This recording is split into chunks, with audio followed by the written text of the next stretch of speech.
WesWes Show.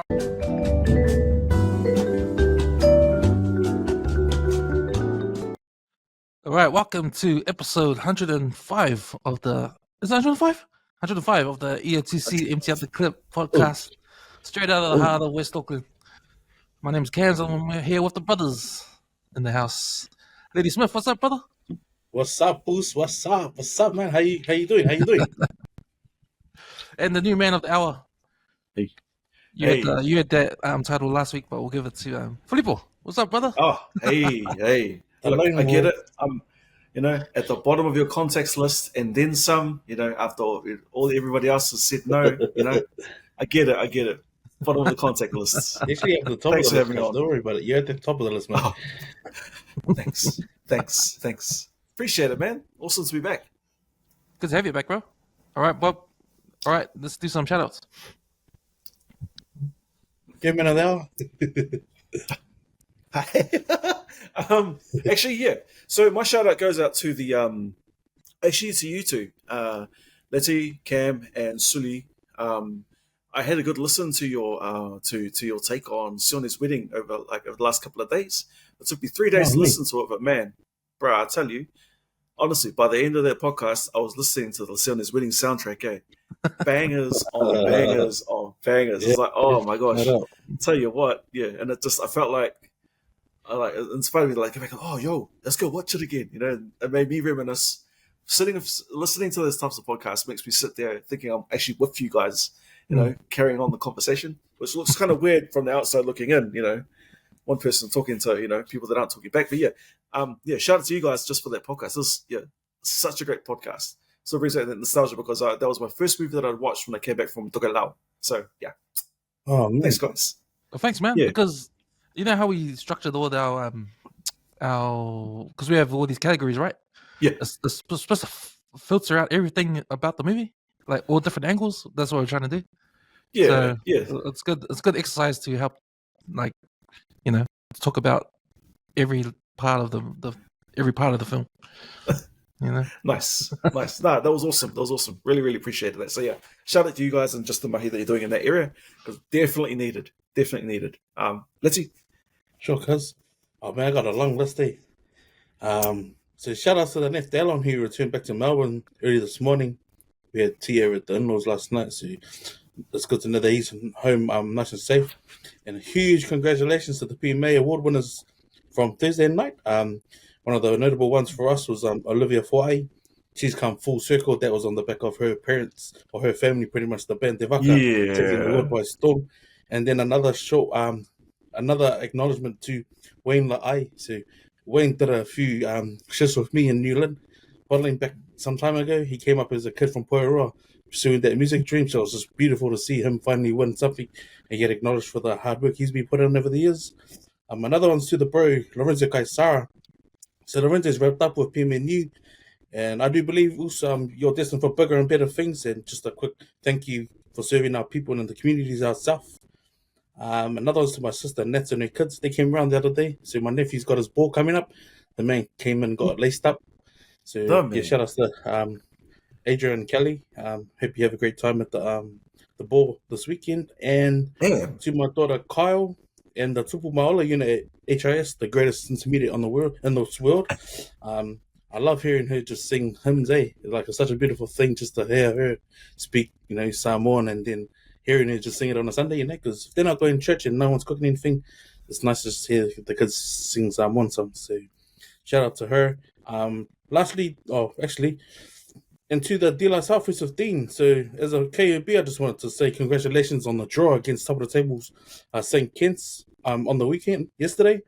I just want to give you guys flowers, man, because it's not a big feat, It's sort of like, the dragon slays the giant, and these guys pushed these guys right to the last minute, man, and it was by some stupid ass rule that the boys didn't go through to the final. But I do believe, and you boys will be that close in the group that remember that game forever, man. As long as you're alive, still preaching your brotherhood, De La Salle, remember it, man, because we can only remember when Tangaroa, the Blue War Boys, slayed the Grammar Boys. And, it's like a few years on and we're still talking about it. So you guys, man, hold your heads up high. I think it's a proud Pacifica dominant school to slay a big name like that the week out before the finals at the semi-final, man, and not even at home, on that home ground. So, mad props to you guys. And my last two was to my also Tony Malangama. He gave me a video call last week, and I haven't seen this bro for almost 30 years.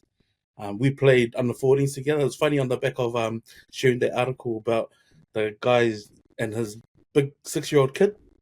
So we were the group of kids at Waramata playing upper grade, and Tony was one of the youngest boys. He was 9 and we were playing under 12s. Then he was 10 playing under 14s. And he was like the Afeka Paleasina of our Waira team back in the day. Short, no step, no fin, just run straight. But it was beautiful. He gave me a call, and he's changed his life quite a bit. He's a doorman in Sydney, and I told him I got a plug for him coming up soon. But yeah, he's changed his life. He's pretty much clean. He doesn't really drink, and he's hard out at church. But it was beautiful just to have a conversation with him and just for us to pray together. So mad love to my bro Tony and Yakopo Ike, Ken DJ K1. Massive love to my AF2 brothers, and my last one's to my cousin Terza. So Terza's coming up from Poirot. She celebrates her 40th birthday this coming week, and she's gonna actually talk about her near-death experience because she's gonna try and jump out of an airplane from the sky. Everybody talked about it. She's gonna leave me her bank account details in case something happens. Shout out to my cousin Terza who's coming out to celebrate her 40th birthday. And the last one, Semi Aki for kicking us out with the gear tonight. Mad love to you also in the family at 50 Apparel and Prince. Looking forward to the new kit. Let's go. Sweet boys. I just want to make shout out to all the listeners out there, all the WesWes Network listeners, to all our podcasts that we put through each week. Don't forget to check out our Empty Out the Clip, the EOTC Facebook page. It's a Facebook group page. It is private, so you gotta get in and answer the free questions, and our security will let you in. It's your chance to put in your comments and posts, and for us to talk about on the podcast.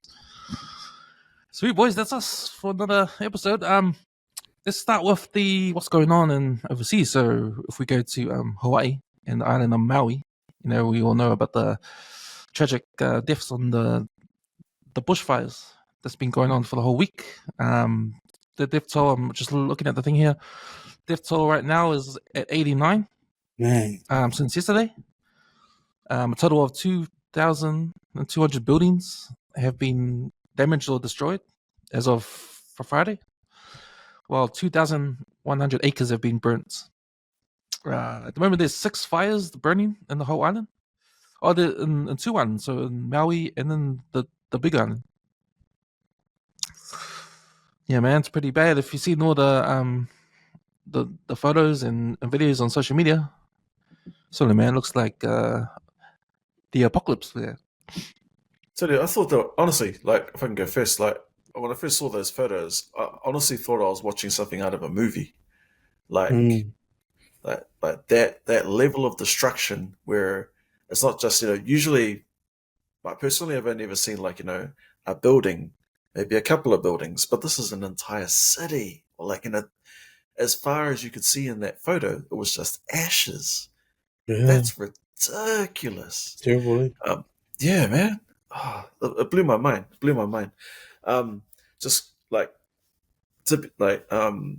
me reading up on a couple of. I had a conversation with my wife about this, and I agree with her 100%.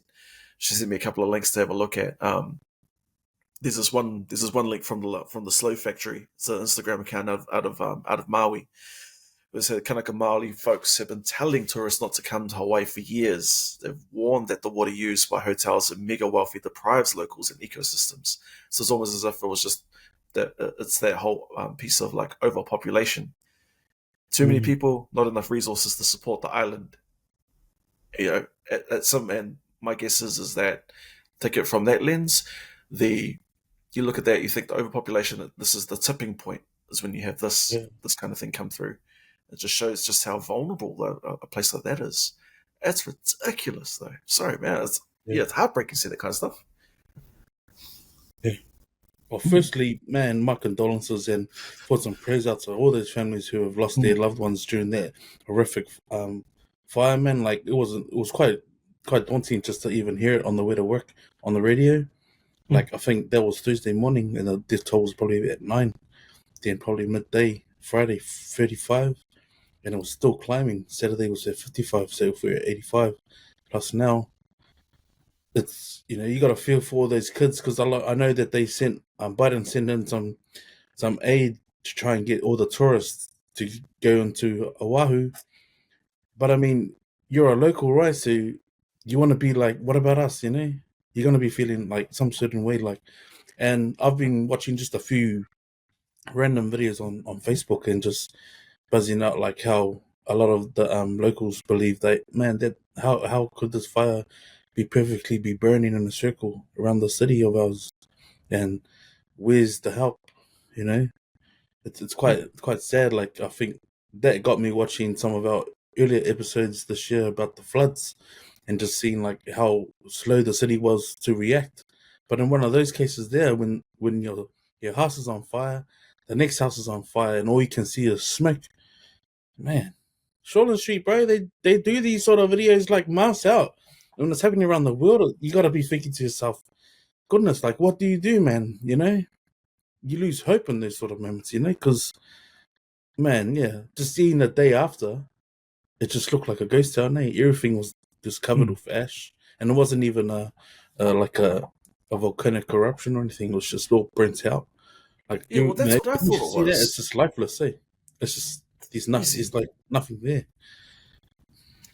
Yeah, it's crazy to think that very sad, they've had their disasters before. I remember the volcano blew in the Big Island a couple of years ago or something, and I don't think there were too many fatalities in that one, but you could see the footage of the lava just flowing down and all that. Yeah. But this is probably not a natural thing to happen.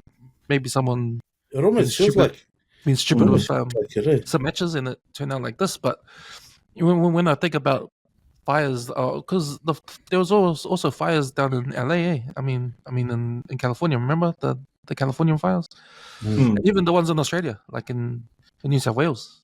Yeah. That was pretty bad too. But if you can imagine the New South Wales one happening in the town where everyone is, that's fucked, man. That's it's terrible. to see the footage of all that devastation. You think, what the fuck, man? It's like, how can you even plan for this stuff to happen and make sure that the people are safe and the towns are safe in terms of like with the how if they when I think of the Aborigines, how they suss this all out with their with their burn offs and how they with their bushfire stuff,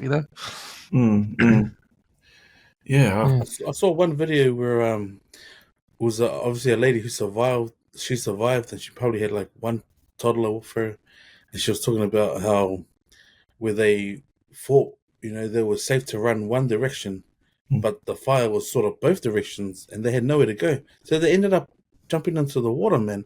And for about 10 hours, she said that they just tried to stay afloat for 10 hours out in the water because there was nowhere on land that they could survive because they knew they would have got burnt out.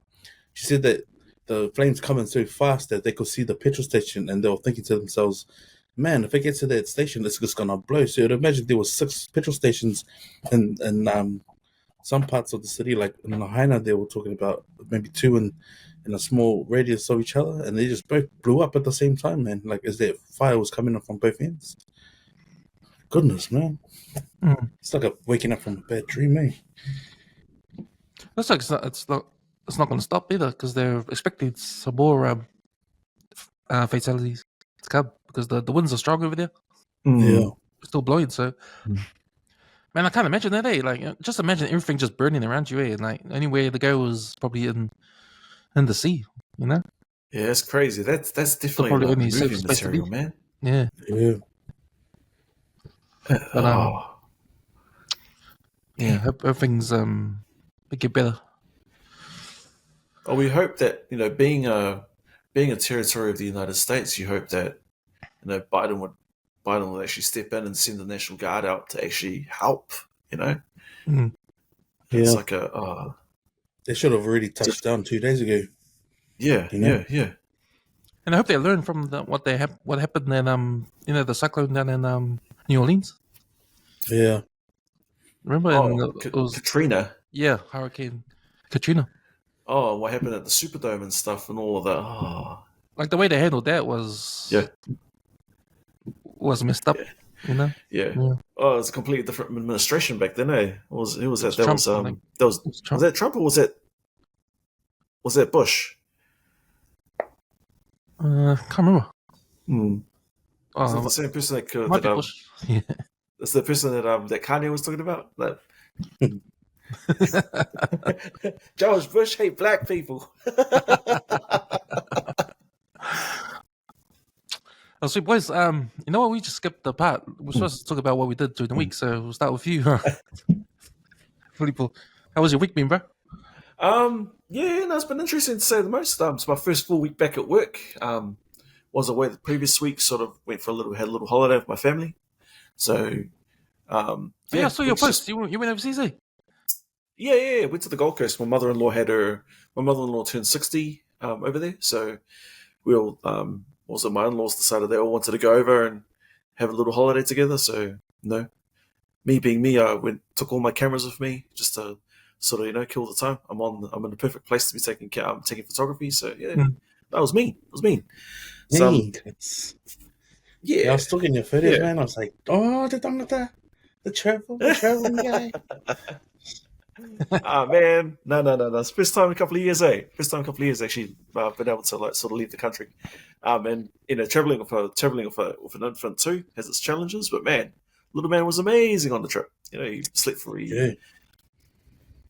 how about like me and him like walking up and down the aisle, and the man's like waving at everybody like the. Oh, man. Everybody's like waving back at him. It's like, oh, this guy. Yeah. Oh man, the confidence of this man. Not the solo father of the guy. How the hell? So did you do any theme parks in that over there? No, I didn't. No, literally was just got up every day, jumped on the tram, and just went somewhere and just took photos. That's all, pretty much all I did. Like maybe went to Harbour Town, but yeah, that's all I did was just take photos, just to build up my stock footage. So I run like a media page called Tavaka Visuals, and that's on Insta and stuff. I'll send you the plugs, but it's really just to build up that stock footage of like get that portfolio out there. That's pretty much it. This week, the week just gone, just a full week of work. Really, nothing really too exciting. Family's been since we've been back, we've been sick. But it's what happens when you go overseas. So so is that nothing much to report, really. To be fair, let's see. What about you, bro? I've been all smiles, eh? I think last pod I talked about sending the bosses an email. It was pretty funny. They took me upstairs and they were pretty mully hurt, mate. That's good, eh? It's good to get mully hurt and get checked, eh? Because sometimes you gotta chin check some people in their positions. But if anything, it's put me in a perspective of like, am I gonna relive in this life? Do I want to be living this life under a management like that, or can I see myself still keeping my sanity while I'm still working in these walls? So I've been. It's giving me excitement to want to challenge myself and do something new.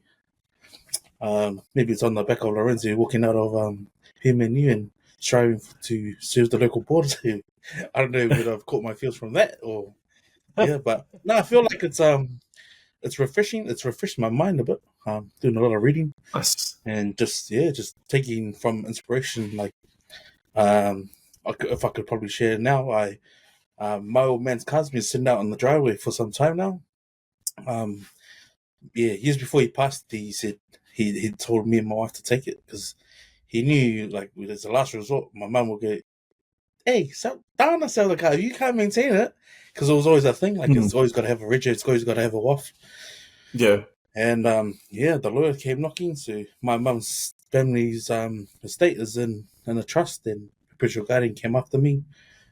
They didn't do their due diligence, and I served them for paper, sort of like the ace up my sleeve, and played it, and fucking I got an apology. So I think the inspiration for me just sending my email to management on the back of that, and then hitting up our lawyer. I even did I will see, bro, because I have some good friends at Fia Poko who might want to add their 2 cents into this one. And then I threw in the registration date on when the car was registered to me. So he pretty much realized that he'd been emailing the wrong person, and then he's trying to just shave some money off my kid's inheritance, which is not right, And I sort of said, oh, Oh hell! I'll play this card, but I shouldn't have to. And my mum was a superstitious woman.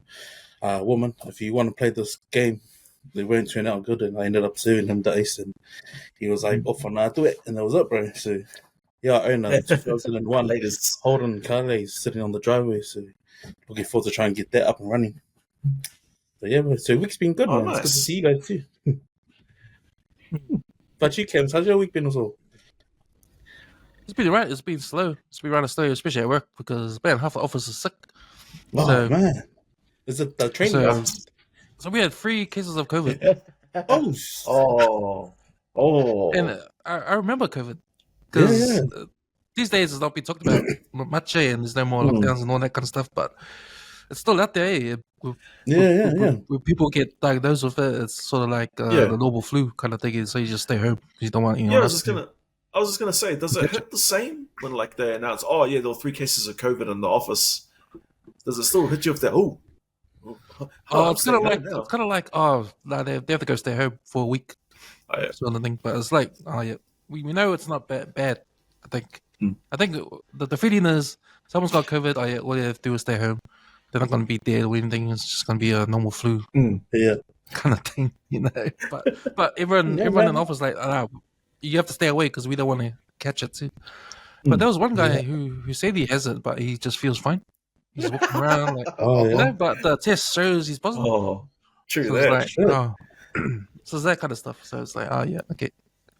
So because of that, and the boss is on holiday for 3 weeks. So and half the office is gone. It's just sort of like a ghost town in there, So it's just crazy, I think. COVID, but other than that, huh? Yeah, that's a hotspot. Still going there. It's still going around there. I know it's funny is that I have lunch, and I don't like it going into the lunchroom when it's full.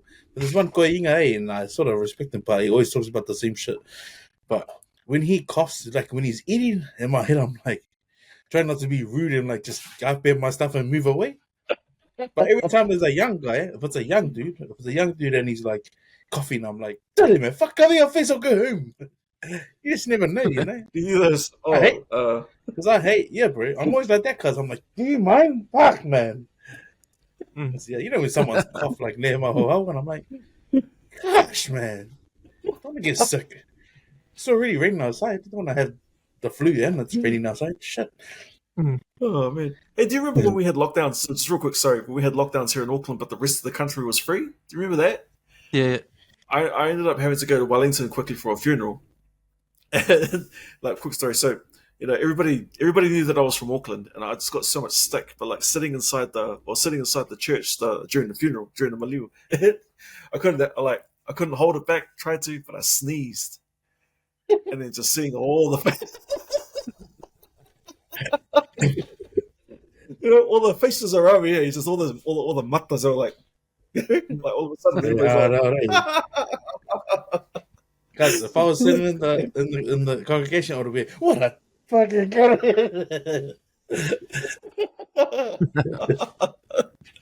Oh yeah, sorry, that was my little story. Oh, good boys. So what we're going to talk about first. We're going to talk about the story that you posted up on the Facebook page of Filipo. So the headline goes: Drunk woman who drove 180 kilometers per hour over Harbour Bridge asked to quash conviction. Now, reading that, like doing something stupid like that, you wonder if anyone got hurt during that thing, and then you wonder if anyone got hurt, and she's asking for that conviction to be thrown away. Quashed. Yeah. What planet is she on? It's one of those. I feel like. So, like, long story short, she slowed down. She was screaming, even coming through Spaghetti Junction, and the cop caught up to her. She slowed down to 90, and then just boosted it straight through over the bridge, doing 180. When she hit 180, that's when the police abandoned the chase. Took the first Ornewa ramp off, Ornewa Road off ramp, that's where she crashed. 2 people were in the car with her. They both have lifelong injuries. One of them couldn't complete the apprenticeship and ended up having to go move back home with his parents. You know, it's these kinds of things. It's like lifelong injuries. Yeah, he didn't die, but you know, your all of those things that you could have been, all gone. You know, and Yeah. you have this guy die that wants to turn around and say, "Oh, but did they die?" You know, it's that kind of attitude. Mm. It's like, are they paraplegic? Yeah. I feel So that this has is to case be over? a picture painted for them, you know? Yeah. Is this case over? So they've squashed it or not? Or it's just still ongoing? Oh, it's no, it's actually active. Oh, okay. I highly doubt it's going to go through or get quashed, because at what point do you sort of think to yourself, maybe this is a really bad idea? You know, like, Yeah. I get people want to be, I get like the whole, I'm trying to protect myself here. And like I said in the post, like the only way that I'd be able to get anywhere with this is if I literally had the other 2 people, their buy-in, you know, like literally their forgiveness, or an affidavit that says, hey, look, no hard feelings, whatever, in order to, you know, for this to progress. But like, I don't know, it's a stupid one. What do you reckon, Letty? I think it's a small-minded, like, immature mentality. But, bro, to be going that fast through Spaghetti Junction over the bridge, motherfucker, you got to have a good set of skills to have done that, man, because that's all 80 up the, you know, up one side, you know? Yeah. Hitting over the way she had come from. Like, that takes a bit of skill. But I think history shows that cops have done that, you know, when there's been car chases in the past where the car being chased has crashed, and then the police have done that. But I mean, look at all the cameras that go from Spaghetti Junction and the tunnel that goes all the way over the bridge. So they could have probably pulled back way before that, you know? Oh, yeah. Because, yeah, for someone to be like zero fucks and drive that fast, she would have had to be on something, man. Synthetics, P, or some sort of drug. But yeah, I think the small-minded, not knowing the consequence, and then what's come of like all the other drivers or whoever was like injured. That's where you sort of gotta sort of hold her accountable for it, man. Because you know, if someone's got lifelong injuries that never, you know, come right, well, you know, she's gone ahead and done something to make that happen, you know, and it could have been prevented. Why couldn't she have stopped? Yeah. Mm. So she's obviously 100%. been selfish. She's been selfish in the act that you've gone ahead and crashed, but what comes out of this is that those people will now suffer, you know, long life injuries, and you're walking just to trying to come back into society and just carry on like it never happened. Because yeah, a lot of people do that, eh? There's a lot of people who do that. They get the slap on the hand, don't serve a sentence, come back into society. Yep, the other family's still mourning the passing of their son or their loved ones, you know? Yeah, meanwhile, you know, they get to live a full life kind of thing. Yeah. No, Yeah. you're right. So she was 21 at the time when it happened. The guy at the back seat, he got knocked unconscious and he suffered a burst fracture in one of his vertebrae in his back. So looks like he's paralyzed there. Yeah. Which, you know, that could be his lifelong injury, which he can't go back to work or to the labor force. Damn. But I'm just reading what happened to the driver. So when she first denied being the driver, but she smelled of alcohol. Yeah. And then later on, she admitted to be behind the wheel. She was more than double the legal limit of alcohol. Yeah. She was sentenced to 6 months community detention, 12 months supervision, and ordered to pay 22,000 to the victims. Yeah. Rough. But you know when they say that, you know when you get Yeah. when you get a sentence of you got to pay anything to the victims or anything what you do, it comes out of your own money, and it might happen for a whole 10 years or something. Eh? Like you could give like Yeah. Yeah. like $5 a week or something, eh? Or something like that. Eh? Pretty much. Yeah. No idea. Yeah. Even if you're Okay. on the benefit, it would be like $2, or you get stand in front of a court and you stand before the judge, and you do I'm 21. I was 21. I'm now 24. Look, I don't really have my shit together. This is what I can afford. They're gonna have to take something because they can't just let you go and live your life without paying some sort of, debt to that family or So reparation. the accidents. Yeah, reparations for it. It's just, I mean, it's education, Well, man. it That's looks all like education. yeah. That's my other thing. Like, my question is like, are we doing enough to prepare these kids to not do stupid things like this? Oh, Yeah. I was lucky. I'm glad you touched on that. Because I've been watching a lot of YouTube, but there's an ad, right? And there's a family going through, sort of like the outskirts of like a main highway, and then when they get to the toll booth, it's a lady, and the guy is asking, "What's the toll? What's the toll?" And and then the lady looks through the window and can spot all the kids, and then she says, "Just the little one today." Like, if you're not painting a picture for people who get their license at an early age, there needs to be more of it, and it needs to start in education, like schools, and I remember there was everyone growing up would have remembered it was the same day, David. Everyone remembers that ad. People be fucked up from memorizing that Bro. when that guy ends up in the wheelchair. You watch stuff like that, and you're a driver, right? Because no one deserves that, man. Like, even for yourself, if you're a driver, you got to be mindful of what's on the road, what's coming towards you, and all the rest of it. But if you decide, like this lady, she obviously knew, shit, there's a cop behind me, I might just speed up or two. I mean, if the speed limit's 100 and you're going 180, what makes you think you're going to stop on time? Because our roads heading over the bridge aren't made for those speeds. Nah, man. Like, it takes like a Tommy Mackinnon and Uncle Schumacher to fucking be able to navigate that speed going over the Harbour Bridge. And I don't believe she had the skill set to do it, but she was obviously on something because her conscience was like, $0. Let's just see how far I can get away before they get a hold of me. So she didn't play their card wise. So it's home, It's what the parents do, right? As well. If we're talking about how do we prepare these kids to not do these stupid things. Yeah, Because you touched on something good too. Because remember we used to have those ads, those drink driving ads ages ago. They were pretty. They're they the were pretty worst gruesome, ads, man. Honestly, straight up, man. Yeah, man. The mate, Dave. Yeah. Yeah. And even the one when that girl fires out the windscreen.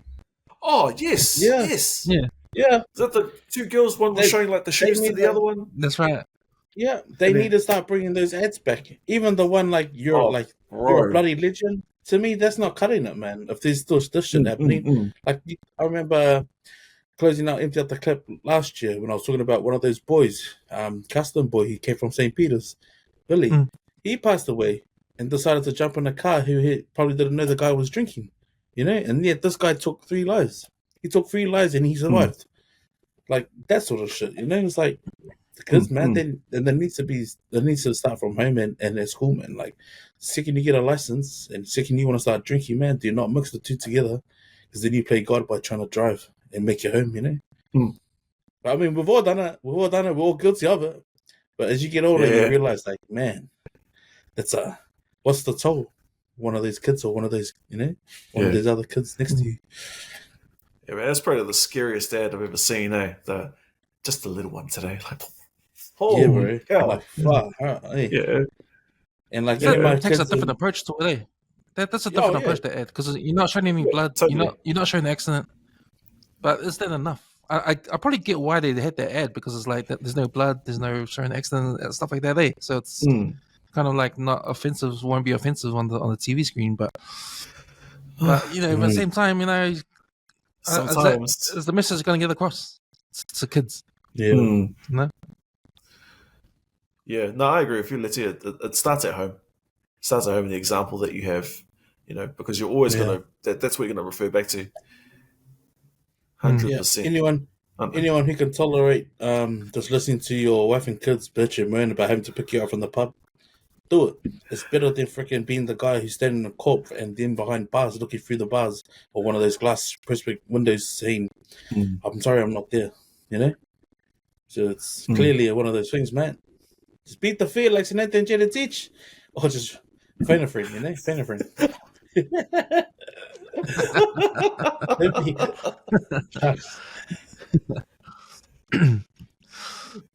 All right, boys. Next, Filipo, again, you put another post up. This one is a story about a beneficiary. So the headline is $86 a week to live on. Call to stop benefit attachment orders. So a man who received $452 a week in benefit payments, but had 96 of that taken to cover debt repayments, has been cited as an example of why New Zealand needs to rethink the way it recovers money from beneficiaries. Yeah, that's rough, man. Like, honestly, that just says it all. I mean, poor guy, $400 pays after all of those deductions. He only has $86 to live on. Like, if these finance companies, it's almost as if they target beneficiaries because they know they'll one way or another we're going to get our money anyway, right? And like, if you think of like no disrespect to beneficiaries, but I mean I've been there. I know what it feels like. Like, you know, you're literally given just enough to live on, and that's about it. Now, like, the difference between a beneficiary and someone that has gainful employment and works full time is that the debt collectors can't touch you if you're working full time because it's all private. But if you're a beneficiary, because your money comes from the government, they can put in, you know, it says in the article, they can apply to have like a payment plan put in place or get to your money before you even get it in your bank account. And that's rough. I mean, these people are doing it hard as it is, and then all of a sudden, these debt collectors just come off the back of it, knowing that there's like a backdoor in to get their money back. It's rough. It's bullshit, man.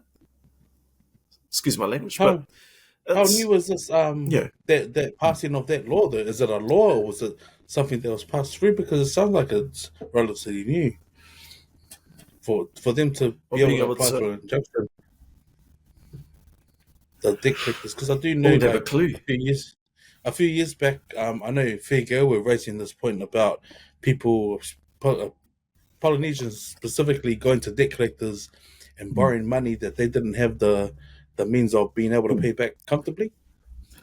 And so, if that was something that's been raised by debt collectors, because usually finance companies are supposed to give you this discount if you can't pay the one-off sum, and that's before it goes to court. So wherever that is being applied, man, that needs to be revisited, because you can imagine, man, it's hard enough just trying to live off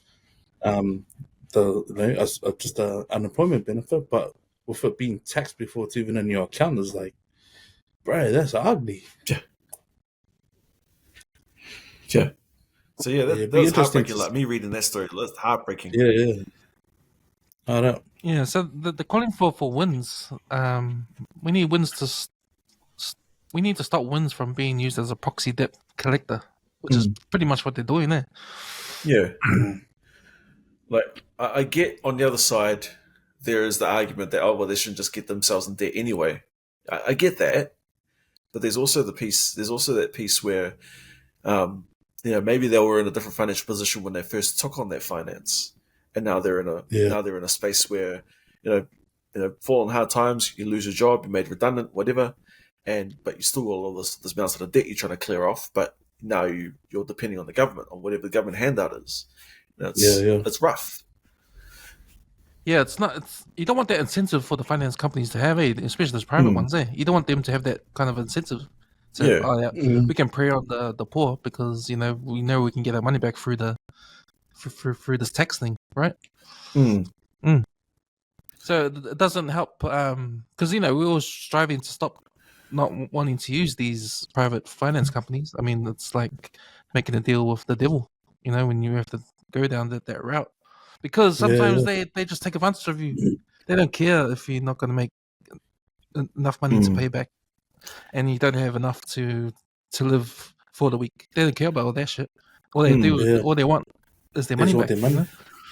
Yeah, I remember I went for in a previous life I went to instant finance for to get a loan. They're like, oh yeah, cool. Can we check out your car? Oh yeah, come check out my car. And they're like, okay, cool. Can we come check out what you got at your house? I'm like, no. So yeah, we'll just look at your furniture and your beds and just whatever you got, your TV and stuff. I'm like, no. Hell no. It's like Yeah. it blew my mind that they went to that, like checking on whatever, actually quantifying the chaitals that you had in your house. Mm. Pretty scary, Yeah, especially when they say, "Oh no, we won't touch your kids' toys." Like, you should be touching anything. Yeah. Just trust that I'm I going to pay think- it back. Damn. I Yeah. think as society, man, we need to get rid Yeah, of those I sort of remember places. going there once before. Mm. Yeah. I remember going there to get a loan in some finance for a plane ticket. Because it was like a last minute thing. Mm. But then I thought, nah, I had to pay like back almost double. So I was like, it wasn't worth it, So that was my lesson. To go to those places. Yeah. Yeah, nah, It's not worth it. Mm. not worth it. Crazy. Yep, this is another one of Filipo's articles he posted up on the page. So the headline goes, man goes from jury box to the dock after telling judge, I'm racist. They're guilty. So, Oh man. no, I Can I go sort of first? appreciate that guy because at least he's honest, Yeah. Yeah. Can I Go go on, first? man. Well, Ooh. firstly, Filipo, just tell the story. Just tell the story of this article of what happened. Oh, so when you so man was so when you go to jury duty, right, and you get called up to go up to the court, and then you walk in. There's a part where they call your name to go up to the jury box, and like during that time during the walk to the jury box, there's a chance for anybody to get struck off, and if you don't get struck off by the time you get to the jury box, you're in. But the guy made it to the jury box, then he stood up and said, "I'm a racist. I'm a racist."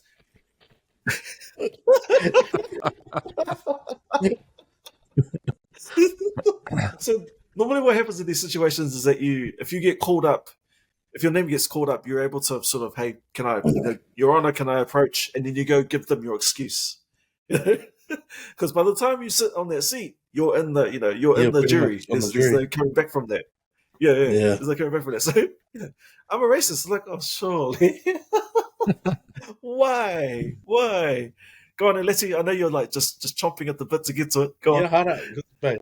First of all, I just want to shout out to all my mates that made it all the way to jury service, and then when I came to the final one, that they didn't make the cut, but they had 4 days off work. So shout out to those guys. But you know what, cuz I've been called for jury service about 11 times, man. And for every time, because I read, how the fuck do I get off jury service? And I just looked at it, man, and I always use the same one: financial hardship. And I detailed these handwritten letters to the point I attach another piece of paper because I don't want to go, man. I do not want to go. I don't want to go, man. I don't want to be that guy sitting up in the side room of the court trying to ponder whether the guy was guilty or not, man. But you know what's funny? Every time I have written the letter, it's pretty much the same. Then I get a reply from the court saying, "Thank you for your opportunity. Look forward to seeing you the next time we reach out to you." But no, I use the same card, man. Financial hardship.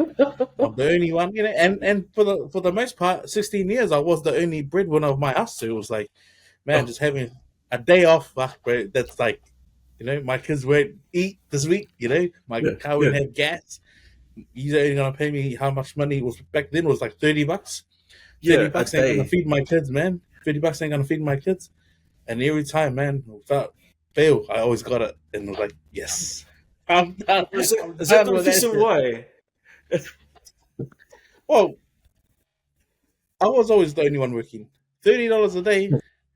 Mate, back then I was like, bro, the company was actually paying us.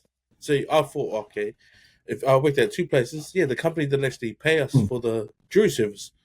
So I was like, nah, man, my workplace doesn't cover it. But now that I'm at a new site, they cover it, but I'm like, nah, still not enough, mate. Still not an excuse, man. I can't risk it, I don't want, Now I have to check my anxiety on top of it. It's like, I don't get anxiety, man. Yeah. Like, I'm worrying about all this shit that I don't need to worry about, But yeah, that's funny. That's a funny one, eh? I'm a racist. Damn. What do you think of that one? Make yourself comfortable on the stand, brother. Oh man. Hey, look, like I guess, like at the bottom of that post was more like, what's the worst excuse that you've given to get out of something, whether it be an engagement, like work, or just getting out of things. What's something that you've Cam's got What's the heaps worst thing? skills. I just give the whole sick. I just give the whole sick thing. Mm. Yeah, I'm not really the creative when it comes to that kind of stuff. Oh. Yeah, no, I think the only thing, is like just either I'm sick, my wife's sick. Now, like, now it's pretty easy with my son. Oh, no, can't come. My son's sick, got to stay home, kind of thing. Yeah. That's it. The end. But now you can say you have COVID. That's going to kill every plan out there now. Eh? No one.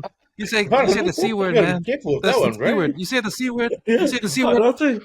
Nah, bro, stay home. Don't come.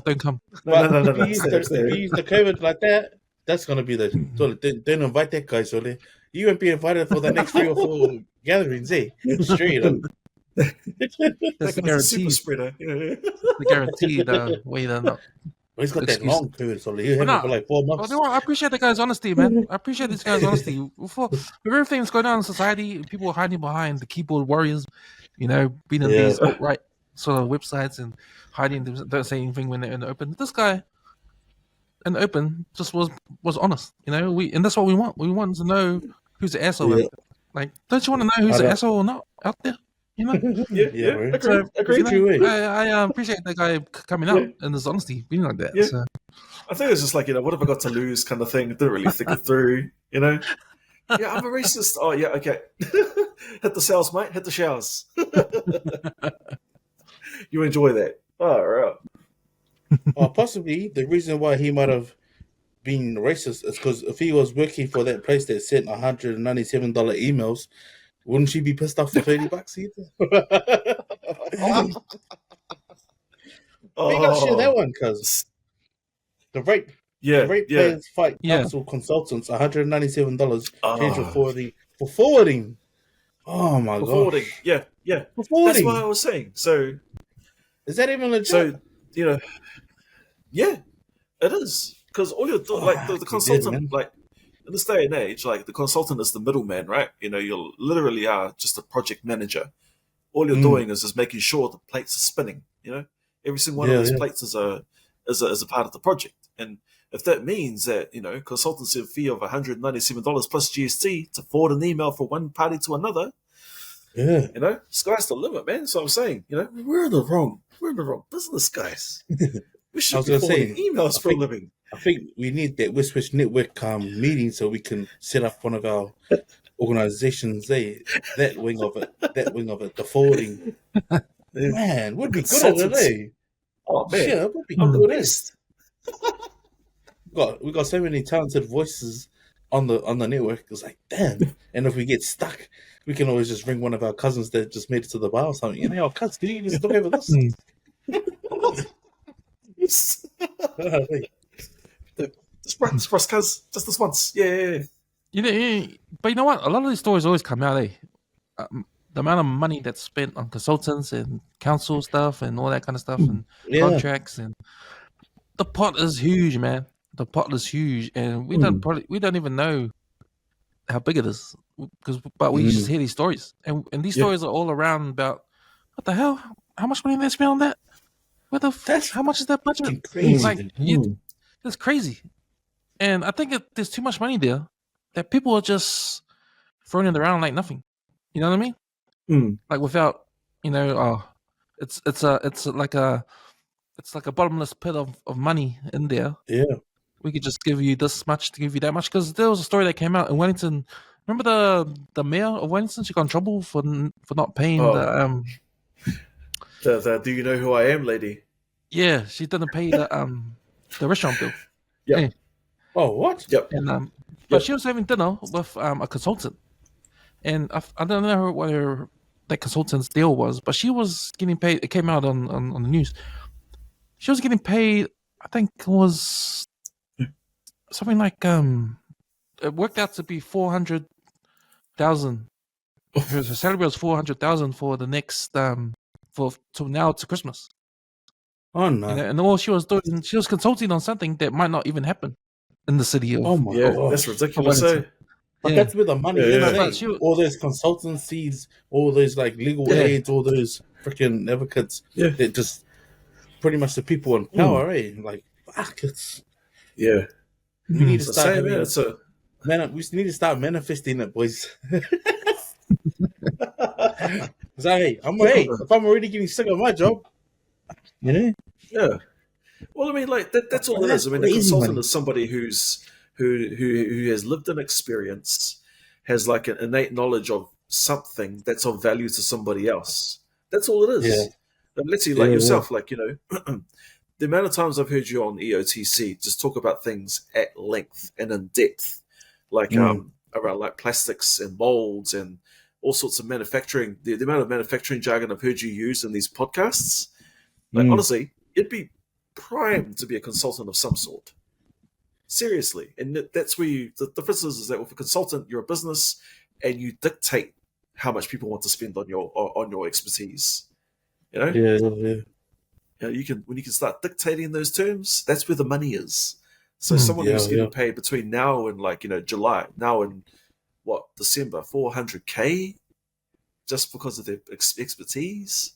Yeah, You know, crazy Mm. man, I think, crazy money. yeah, it is crazy money. And then when you think of all the funding that's out there to be, if you want to apply for funding, there's heaps of money out there for that too, and they Oh, can still can afford these consultants. So you can imagine how big that pot is.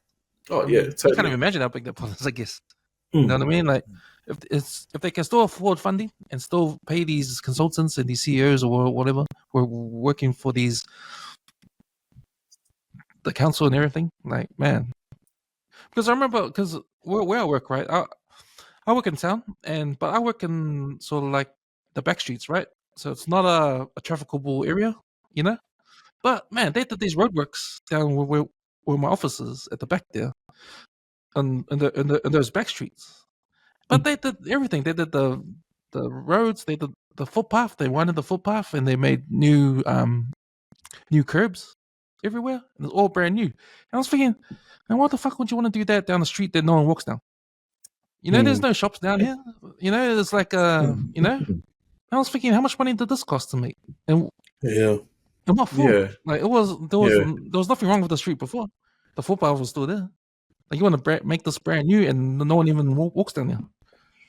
It's that sort crazy. of thing. And how much money did the contractor get for doing Yeah, these footpaths and the street? I'm sure.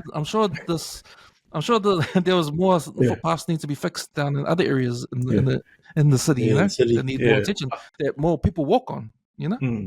I I feel was like thinking, in that specific example, yeah, that the council just had too much money and just needed to do something with it. You know, it's like, oh yeah, there's a street down down the side. We need to, Yeah, let's just throw money there, see what happens, and it kind of probably thing. even wasn't by people complaints. It was just by, Yeah. oh yeah, I was dropping off something to the architect. You know, I noticed that the footpath was a bit falafel, but it'd be pretty cool if you could look out their windows and they look like the ones outside our office. Hey, oh, what street was it? Seeing the boys over there now. Fuck, yeah, man. And it's it's like, crazy. Eh? but that's what I was thinking. I was thinking, Hmm. why would you want to? There's heaps of roads and everywhere else that needs more attention than our street. Hmm. It's crazy. Trying to fight a shortfall, eh? And this is how we do it. Oh, surely. Right. All right. Damn, But son. coming back to that, yeah, that was that 197. 197. Even the price 197. I mean, that's a random number, right? 197. Why can't it be 200? Oh, Or it could be be excluding fair, GST. I would be why complaining can't it if be there was this 150? in my bank account after 3 emails. Well, you wonder, Oh, wait. if I that just bought was. 197. Yeah, what was that? Good luck, man. You wonder how long it's been going on up till that point, eh? Where they're like, "Oh, whoa, what's this? What's this $197 for a forwarded email?" You know, it's like you wonder how long they'd been like, how long that gravy train had been Yeah. actually been going, and how much money they'd actually been like, off the back of just forwarded emails. Like, But it makes you wonder if it's like, say, for example, like, say you got publicists, editors and that, they work at big firms and they want to intercept stuff that might not be the right channel. You know what I mean? Like, say, if I was to send something hating about someone else and you guys ended up with it, there was no filter in between to catch those emails and then they become public. you'd expect him to be like on a Ray Donovan sort of hourly wage, just to make sure that the email doesn't get back, because eventually if you have to hire Ray to go out and get it, it's like, oh man, that's going to cost you millions now, when 197 looks more attractive than sending $1 million and get someone else to go retract whatever you've sent, or hiring someone from the IT to sort of track it down. So maybe there is some adjustment to the price of these people in between, the forwarding guys. Yeah. Nah. Well, look at the guy at TVNZ. The guy at TVNZ, the diversity guy, didn't care. Well, he probably wish he had one of these guys in between. It's like, one day on TV, yeah, gone. That guy just that's just an example. Yeah.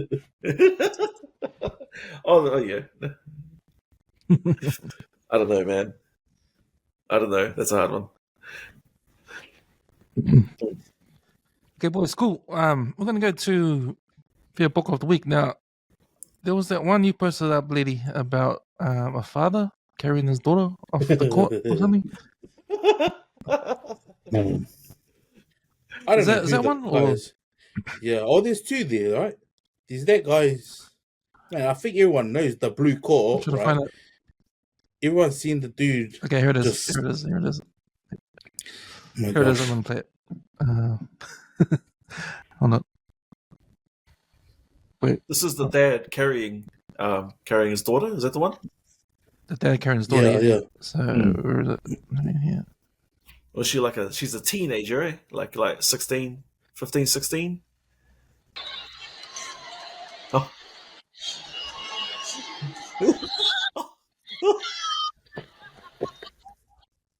Oh man. It's the no try for me, eh? I probably watched that like 10 times, and I was trying not to laugh.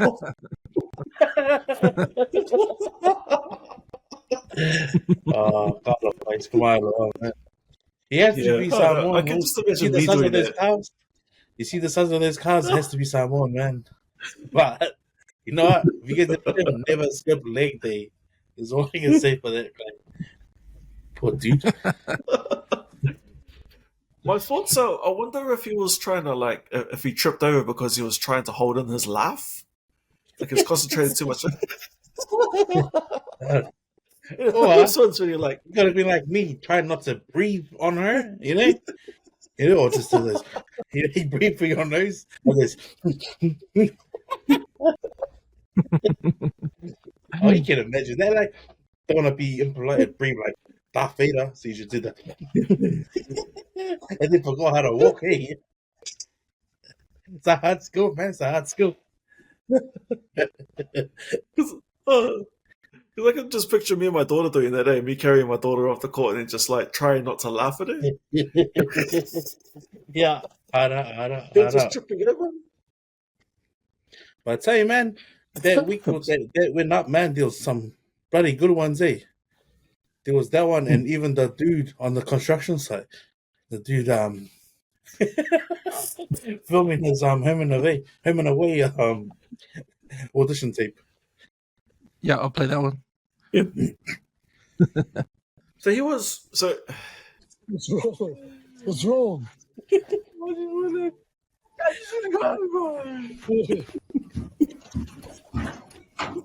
Sally, come and get the fucking panel set. I was a cat in store patch cock and fuck myself as well.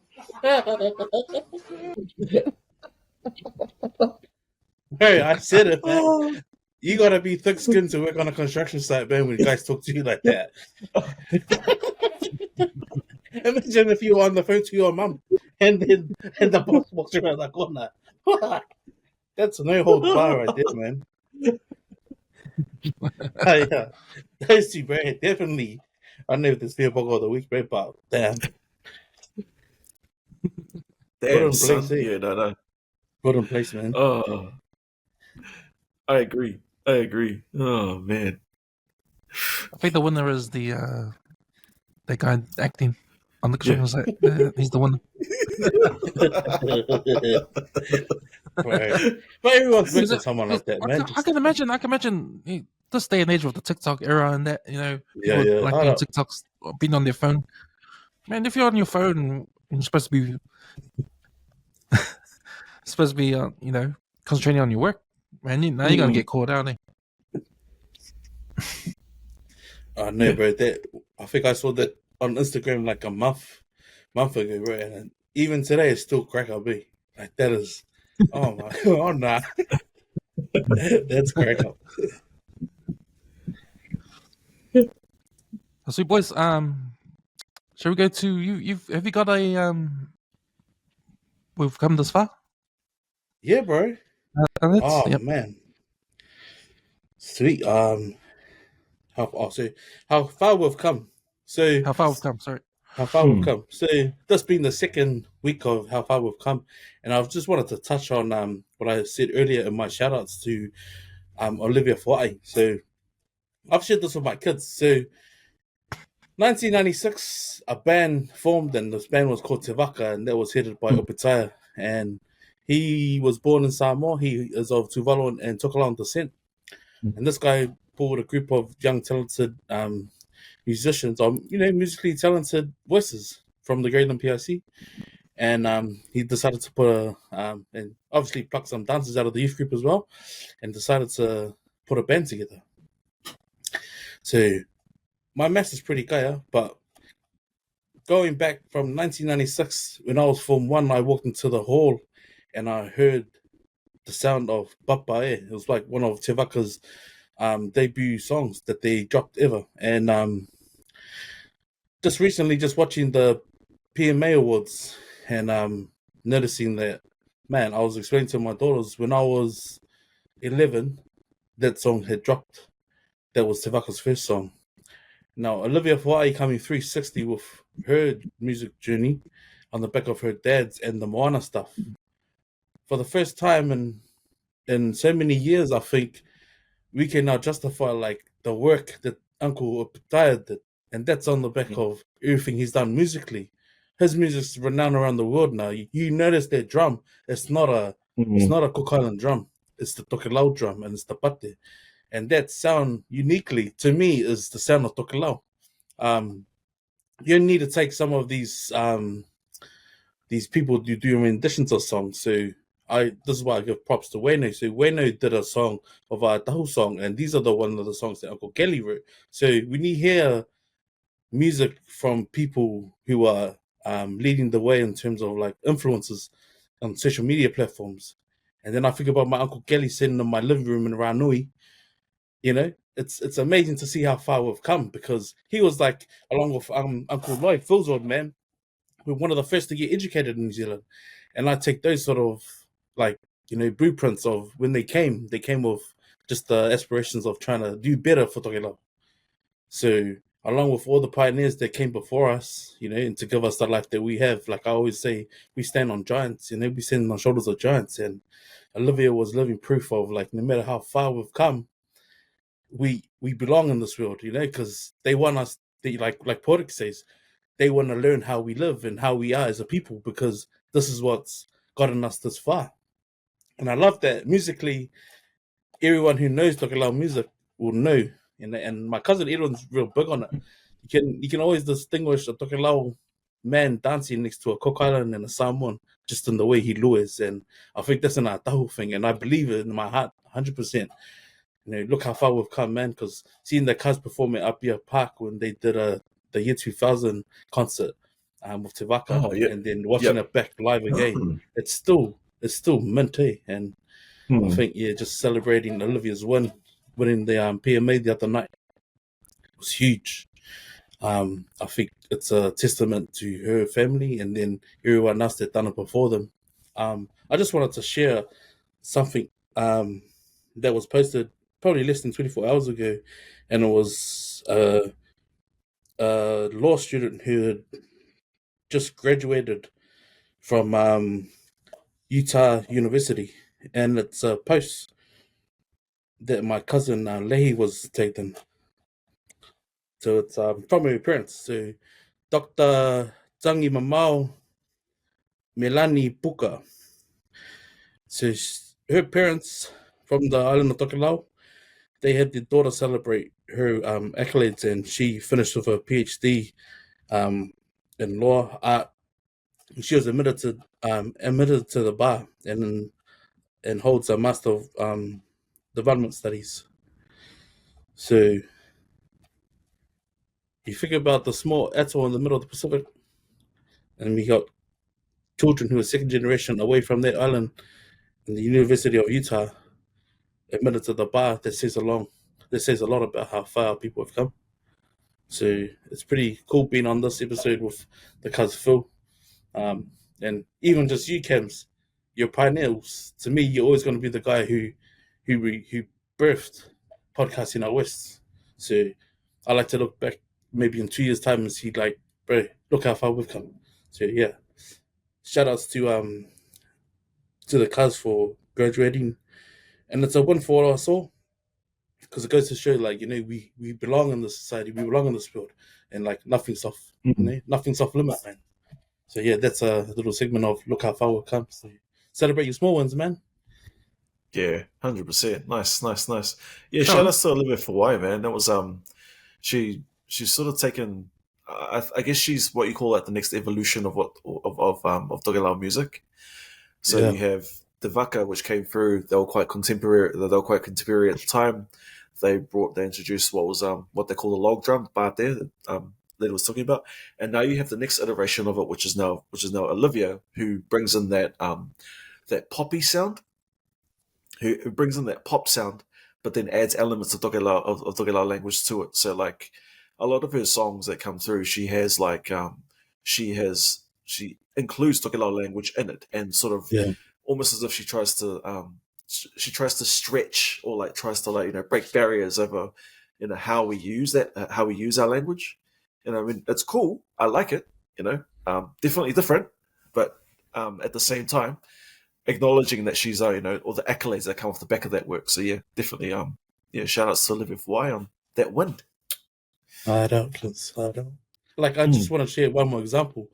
Like, when my daughter was at school, when Nikita was at school, like intermediate, and they had a Tuvaluan group. There was never a Tuvaluan group back in the day. Now, like Henderson Intermediate, they celebrate all the cultures. So, like the Tuvaluan, the Tongans, the Samoans, the Maoris, because that's us, man. That's New Zealand, you know. You pretty much fool. It's probably more Tokelauans here in New Zealand than they are back in Tokelau. So, and like the fact that Te Waka's Pate Pate song is still used for like Tahitian and the Cooks, the Samoans, like they still use it. Like, you know, it's an old ass song, but to me, it's like, bro, it's amazing to just reflect there, to see how far we've come in. But yeah, that was my little segment there. Nice. So, Luz.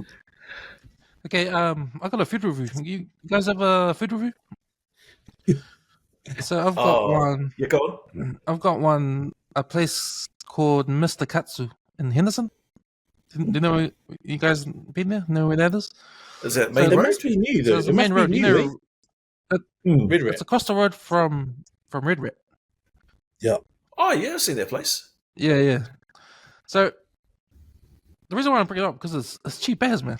It's cheap. Oh, So yeah. you can get a if you guys like chicken katsu and get that chicken katsu bowl. They have a regular and large. Now the regular is $10. The large is $11. Now I don't know why there's a wow. $1 difference between regular and large, because I think people are just gonna go straight for the large because it's only $1. But and I'm just wondering how many of the regulars do they sell ever at this place. But that's the first I thing bet you I'm there's gonna say. hundreds. There must be hundreds. Yeah. Yeah, you might come back. You might go back there, and the price has gone up because. So what you get, you get your, so you get a bowl and it's got some salad at the bottom, and then you got your fried chicken pieces on top, and it's got the mayo on top.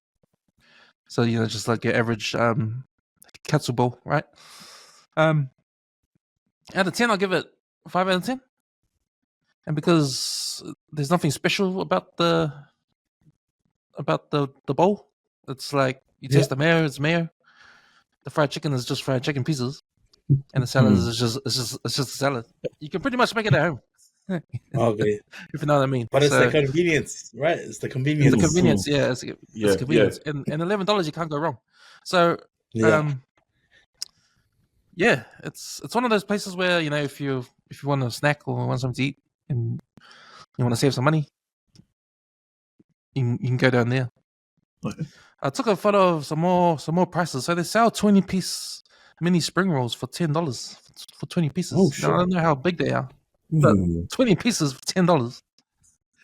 Well, That's pretty decent. 50 cents a piece. Yeah. They got pan fried dumplings, 10 pieces for $12. Yeah. So I'm hungry now. Yeah, I know. Just her dumplings. Like, oh, let's go.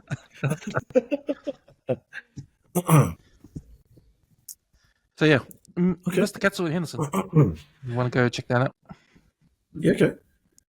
It's, Let's right see next to it's right next to their place. You go to Leti for your kebabs, taku kebabs. Oh, yeah, You got taku kebabs. Then you got next door. You got the $2 shop. And then you got the Italian restaurant in the corner, and then Mr. Katsu's right next to the Italian shop. Is that Italian restaurant still there? Italian restaurant, That yeah. one on.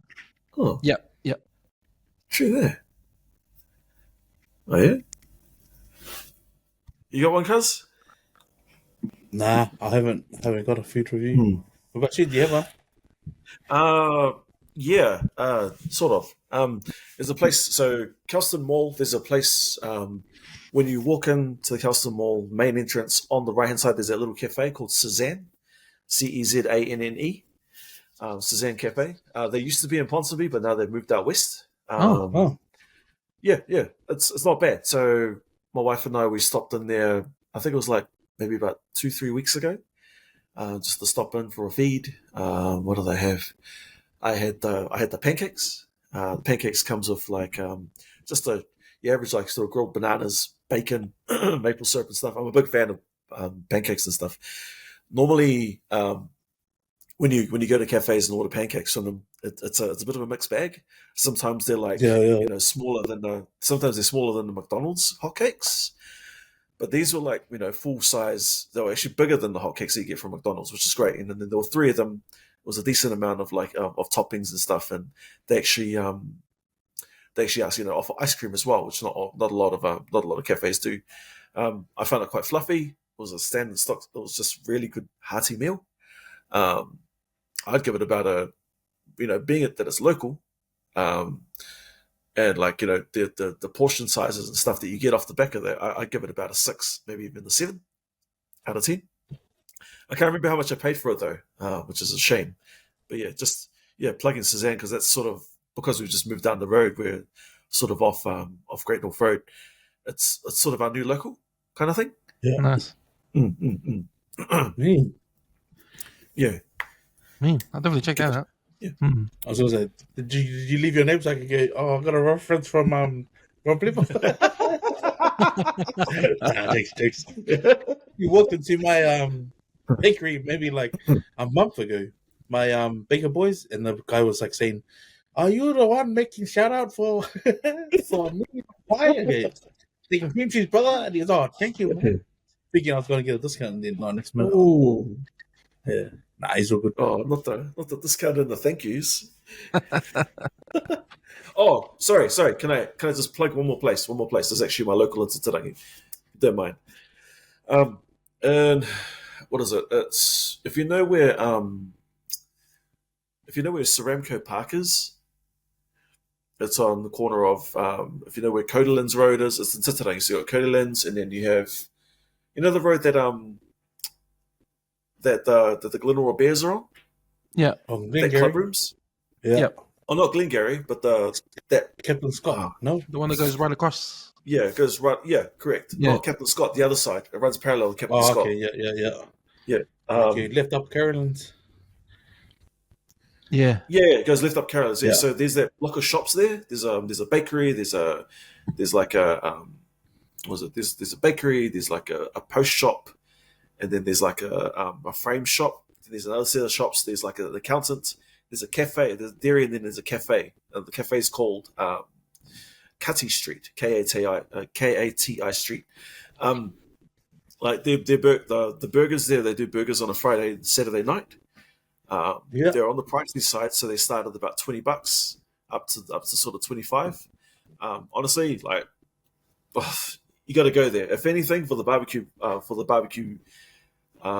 bacon and cheese burger. That's the one I always get. It's like I said, it's pricey, but it's worth it. Like the what was it? The meat that he like his name's the guy's name you're talking about is V. I'm talking about is V. His name's VWE. Freaking awesome guy. He's probably had that shop less than 6 months. But like honestly the meat, it just falls off. It just like melts in your mouth, kind of thing. I don't know how else I can describe this to you. But it's just one of those like it's the burger is fully loaded. It's like you'll more than likely make a mess of it trying to eat it. That's just how good it is. But you'll end up looking like the Cookie Monster afterwards while just when you eat it. So I just wanted to plug that place. I mean, just remember that now. So I want to wait for a good week, man. Gonna have to, man. I gotta say, man, I like those places where it's worth the money. Like you said, like it's pricey, but it's worth it. Like it's. I think you stumble upon these kind of places because it's easy to pay a lot of money for something that's yuck. That's not good. But to find these ones that you pay, if it's $25 for a burger, I'm not gonna pay that. But then when you taste it, it's like, oh shit. Yeah, I'll come back next week. Yeah. All right, boys. Next segment. What we've been watching. So I know what me and Leti want to talk about, but you, Filipo, what have you been watching lately? At the movies or on TV or? Honestly, bro, if I could, So, I haven't. My little boy, he's only just discovered the TV, and with that comes Disney Plus. So, like, one of the movies we've just been watching back to back. I don't know, since we probably moved in our house, is Encanto. Have you guys seen the movie Encanto? It's an animated movie. No, I haven't seen it. I've only heard the kids act out some of the songs. That we don't talk about Bruno song. Yeah. Honestly, like it's one of those movies where like when every time you watch it, you start realizing things that you missed. So like if I can, oh my gosh! So one of them was like Bruno himself, like the character Bruno. He's talking. There's this part where he talks about like what are you into? And he like shows his rats, and he's like, oh, how about sports? How about he goes, how about game shows? He goes, how about telenovelas? And he's like, oh, this is like dramas.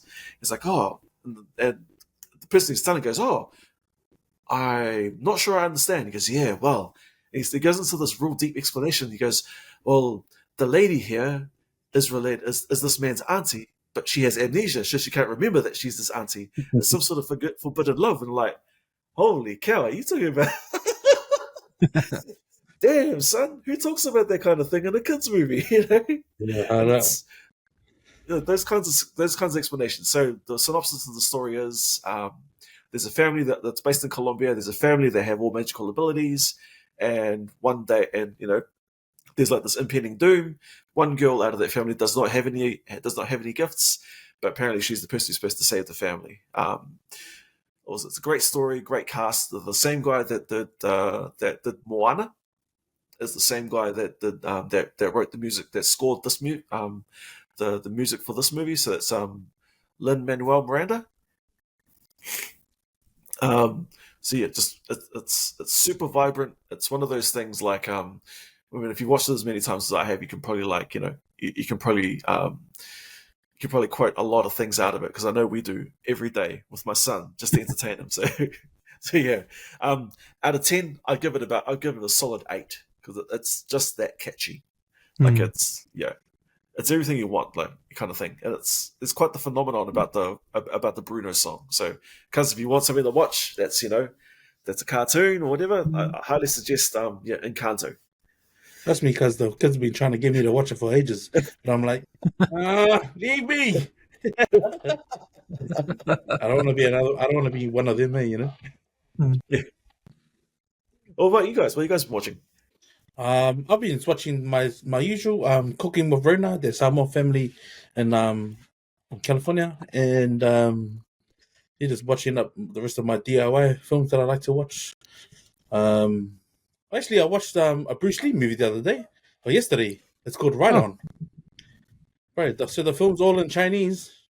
Right, it's an emotional roller coaster. Right, it's talking about like emotion. Right, like first time you ever see Jackie Chan in his old age that he is now, and the film's about him and the relationship he has with his daughter, but it's obviously about him. Yeah, if that makes sense. Well, that's how I took the film. But he has a love for this war horse that he raised. So the horse he raised pretty much himself. So yeah, and it just talks about his career and all the episodes that all the movies that he sort of became renowned for, and he's sort of known as the Chinese guy, the stunt double guy, you know. So does all good his own film, man. stunts. Has his own stunts, yeah. Oh yeah. And it's just showing like the revolution of like how movies have come about and stuff. But man, the storylines, man, they hit, they're pretty good. I'll probably rate that about out of 5. I'd rate it like a 4.5. Nice. For a subtitle movie. But yeah, good watch, man. It's free. You can actually watch it on YouTube. Look it up Right On. It's the Chinese film. But yeah, it's pretty mint film. Oh, yeah. Yeah. Pretty sad as well. So yeah. Give that a watch, man. It's worth watching.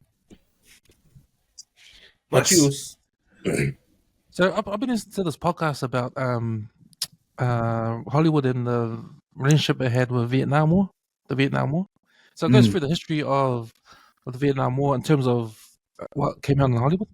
So it's pretty interesting, and it talks about how the Vietnam War started late 60s, I think. Late 60s, and during that time, all the movies that came out in Hollywood were World War II movies. So it's like heroism, like America was the good guys. So it sort of hyped up all the people in America to go to war. Yeah. You know, so that was sort of like the thing. And then when you're actually in the Vietnam War, there was a lot of bad shit that was happening, and you know it was an unpopular war. So there was the protests started happening back in America, all that kind of stuff. And it was like sort of weird in terms of from the American perspective, the government perspective, because they didn't want the bad publicity that came before the protests and that, you know. So they relied on Hollywood to show these war movies that showed America like as the good guys, you know. And there was movies that portrayed that. Like there was a John Wayne film called Green Berets that came out, Oh, and John Wayne, he was like a badass, and the Vietnamese, they were the bad guys, and so there was that sort of thing, like a propaganda sort of film. So this was happening, and as this was happening in the war, like I said, there were bad things happening. There were soldiers that were coming back from Vietnam and telling a different story. And this story, the stories that came out, these soldiers that came back, they were telling these stories. It got picked up by a journalist guy, and he made a movie called The Winter Soldier, which was a documentary he made in 1972 about the stories these soldiers were bringing back from Vietnam. Oh, so these are the accounts of the soldiers themselves. Yeah, exactly. And these were like brutal, kind of like disgusting stories on the way they treated the Vietnamese people over there. Yeah. And it's a real hard to watch documentary because the accounts of these soldiers talking about, you know, just going into these villages and they'll just rape the woman, kill the kids, stuff like that. And it's real hard to watch, and you can sort of because what happened at that time, it got banned in the States. So this documentary went out to the Cannes movie festival, got shown there, and all these studios were there too, like Warner Brothers and all that. They never picked it up because they knew, you know, it wasn't the sort of it didn't undo the clean guy image, right? Yeah, that's right. So this movie never got shown in the States, but it did get shown in Europe and stuff. So yeah, it was interesting. I listened to this podcast, and it's I think it's a 6-part per episode, not on this documentary, but in the whole Vietnam and Hollywood thing itself. But when that part of the podcast talked about this movie called The Winter Soldier, this documentary, I was interested and I knew, and I looked it up, and it was on. There's a whole. It's on YouTube, so you guys can go and have a look at that. Yeah, man. So I started watching it, and man, it's a hard watch. It's a hard listen to hear these stories. Yeah, it's pretty bad. It's pretty bad. It would be hard, bro. Ridiculous. It's 5 days.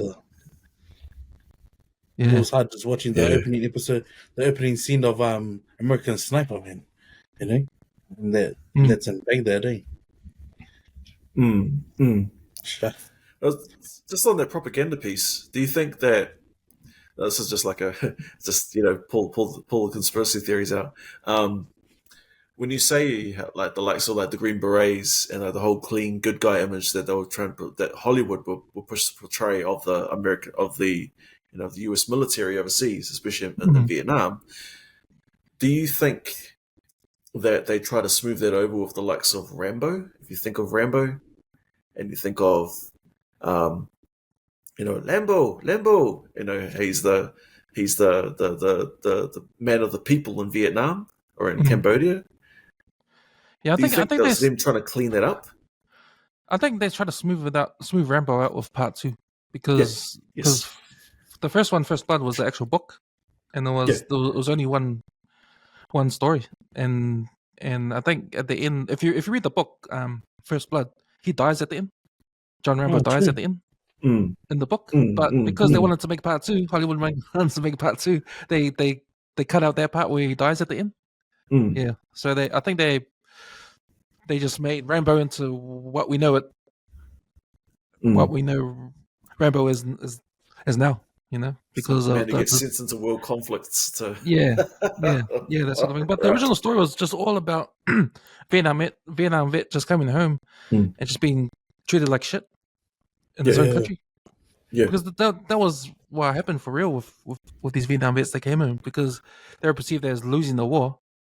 They weren't they weren't seen as like heroes. And that's crazy. That sort of thing. Yeah. It's pretty sad. Oh, true that. Man. So yeah. Winter Soldier, definitely something to look out for. If you've got a good stomach, yep. It'll make you mad, It'll make you mad. Because I'll tell you this one thing, because they were talking about how when they caught prisoners and they had to load the prisoners onto the helicopter to take away, they weren't allowed to count them jumping on the helicopter, but they were only allowed to count them coming out off the helicopter when they land, because they would throw some of them out in the air. It was that bad. Oh, bro, that's rough. Yeah, it's that. It's pretty bad. Damn. Damn. Anyway, we got a local hero. Yeah, man. I think I can plug a local hero at the moment. So, like I've been doing in the last 2 days, I've just been surfing. What's it called? I've been surfing YouTube, and I've been watching back a lot of because when I'm trying to look for who can I draw like inspiration for the look how far we come. Like I just want to use a radio station like PMNU, so New FM. So people might not know, but I got a cousin he's the actual voice of you're listening to New FM, the beat of the Pacific. That's one of my cousins. And like that's an example. Like New FM celebrated 20 years a couple of years ago, and what they did is they brought in past radio hosts to come and share their stories and what it was like. And so I came across this one that was of Tawila and Oscar Kiley. Oscar Kiley, you don't need to be a stranger, or you don't need to be living under a rock to know who he is, because him to me at the moment is the epitome of like, bro, there's nothing that we cannot do. And this guy is obviously from a theatre background. Some time ago, probably like when I was 16, I remember my family in Morningside, we'd always play touch at Fells Park. So, and Oscar used to come along, man. So this was a young Oscar too. And probably maybe a year or two later, New FM was born. And I remember he was on the breakfast show with Mario and Tawila.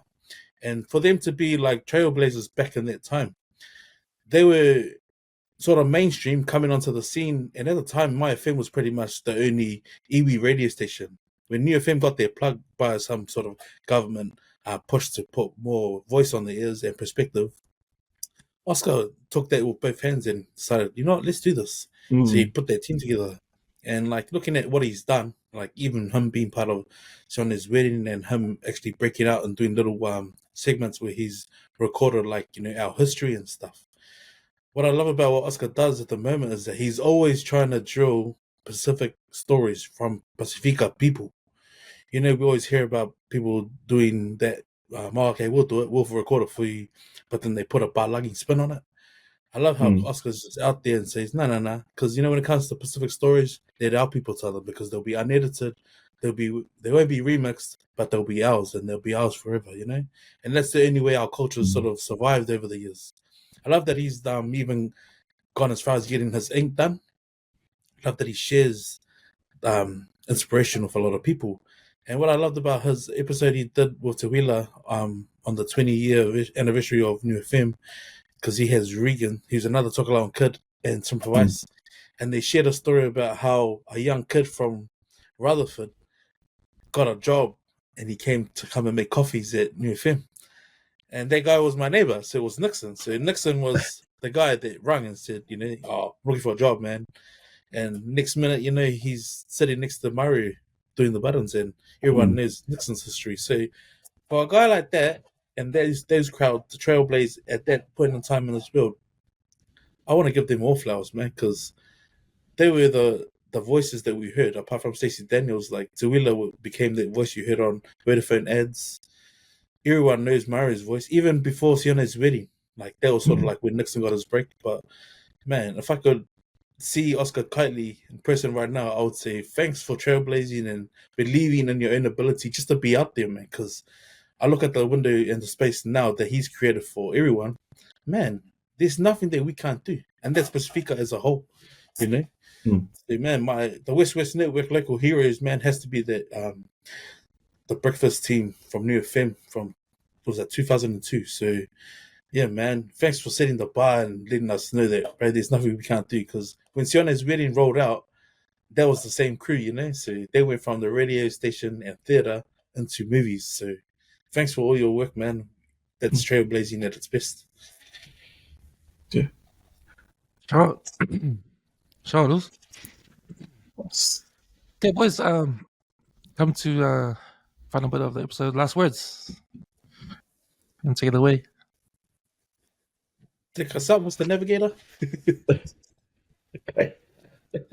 Okay. Last words. Last words for me is there's if you think, oh my, it's about like the quality, like the word quality, and put the word together with time, right? So if you think about, oh my gosh, like it's now what, August?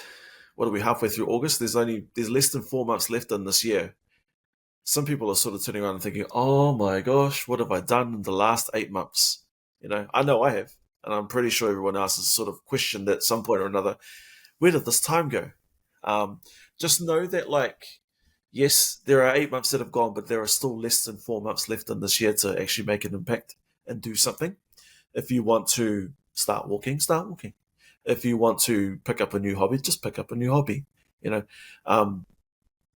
We shouldn't look at like the time. What I'm trying to say here is that we shouldn't look at time as what's already gone and how reflect on what I've done with it. Maybe we should focus a little bit more on what we have left and what we can do with it, if that makes sense. For myself, so to put in the context, I come from a family that are sort of like a family of high achievers. I have 3 siblings, 2 brothers and a sister. Every single one of them has gone through university except for me. One's a doctor, the other is working through multiple degrees. And here I am, sort of. I look and I think, oh my gosh, I'm 40 now. That's my time for study is over. But I've sort of recently, maybe the last week or so, sort of come to the realization, actually, no, I've still got a whole lot of life left to live, and if that's something that I want to pursue, I can do it, and it's something that I'm actively sort of looking at programs to be able to get towards that. So my last words is that don't look at the time that you've wasted. Maybe look at the time that you have left on this earth and what you can do with it. Take stock of what you have and what you can do with it. So that's my last words. Thank you. Nice, guys. Nice. Love it. That was deep, man. Right, I'm gonna talk with that. But before I do that, I want to shout out to my Auntie Dan and Uncle George Lee. They just jumped on a boat cruise over to Fiji and Tonga to renew their wedding vows. So they've been together 40 plus years, married. So shout out to them and to the horse Mickey, who's over there with his family on a boat cruise. So if you haven't been on a P&O cruise, man, make the time. If you want quality time, jump on one of those P&Os where you enjoy it.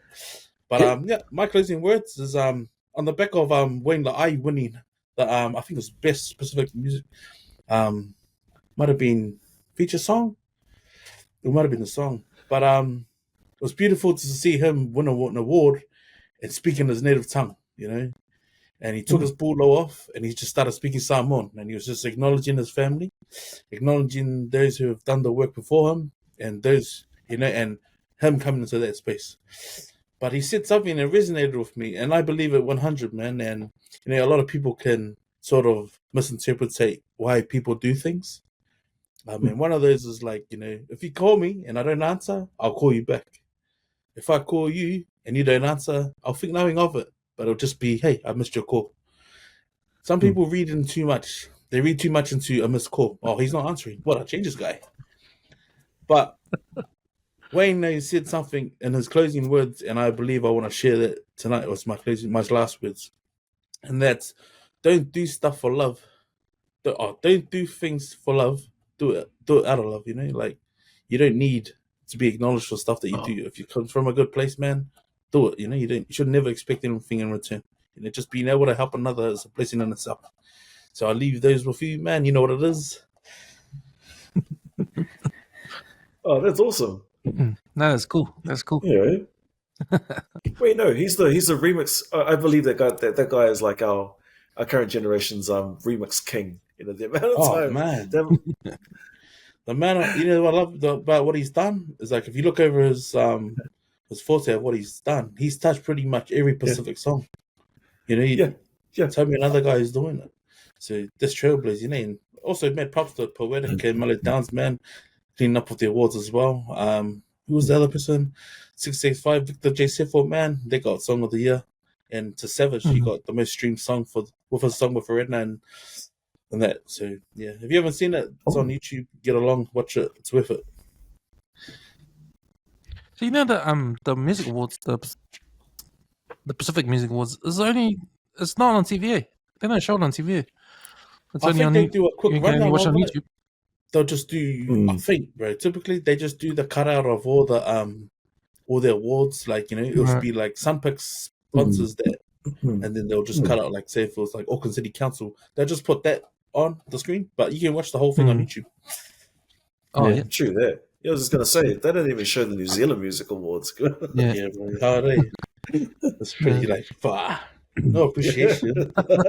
Because some days, man, music, hey, like I've always said, man, music is that one thing sometimes that gets you through the day sometimes, If it's not a photo of your kids and your missus on your phone, then it's music, That's why it's like you got to give praise to these guys, man, because it's not easy to be an artist in New Zealand. But yeah, and shout out to Lance Brown and Twitter, bro, because, man, they've come a long way, man. They've come a long way. But it's just I just love hearing that it's like, it's out there. Our 312's out there, so yeah. Yeah, that's just it. I love like when with Switter, just how they've just carved out that niche and have made themselves the sound of Onehunga, or the sound of that area. Yeah, bro. Yeah, freaking awesome. Sweet boys, that's us for another episode, man. Good you guys jumped on. Thank you, Filipo, for jumping on. We're not in the studio. We're in comfortable in our home, so I hope that's comfortable for you guys. I hope you like the backdrop, guys. The backdrop in the Yeah, yeah. There you go. Yeah. I started working on my backdrop and I thought, screw it, this is actually okay. This is my garage door. So, Nice. Hey, you know what? All things are birthed out of the garage, cuz, even the best things, man. Yeah. yeah. So Up again, your shout out hands. to all. So again, shout out to all our listeners. Empty out the clip. If you reached this far on the podcast, then you may as well jump on and give us a donation on our website. Help us grow our network, buy some new mics and stuff like that. So, yep. Thank you, boys, for jumping on. Thank Cheers, you, also. everybody. It's Phil. Let's get the fuck out of here. Okay. Sure, boys.